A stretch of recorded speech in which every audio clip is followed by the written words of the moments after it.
and welcome to the Quilt Block Studio. Today we are going to be making this Tuxedo Spools block. To make this block you are going to need a square of gray that is 5 1/4 inches, a square of black that is 5 1/4 inches, 8 squares that are 2 7/8 inches, a 2 1/2 by 4 1/2 rectangle, 2 of those, 2 rectangles that are 2 1/2 by 8 1/2, and the last 2 rectangles are 2 1/2 by 12 1/2. The first thing we're going to do is cut all our squares into triangles. The white ones, we're going to cut them in half once to yield 16 little triangles like this.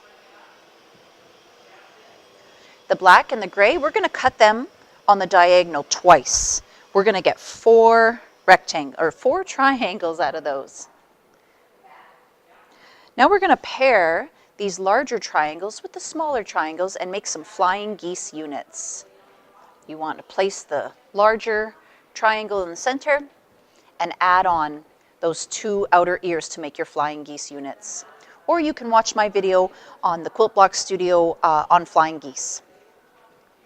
You are going to need 4 gray flying geese, and you are going to need 2 black flying geese. 2 of your flying geese in the black can be set aside. You'll get 4 total, but you only need 2 for this block. To put our block together, we're going to lay it out with the gray flying geese on the horizontal. You're going to stitch those together side by each. With these ones,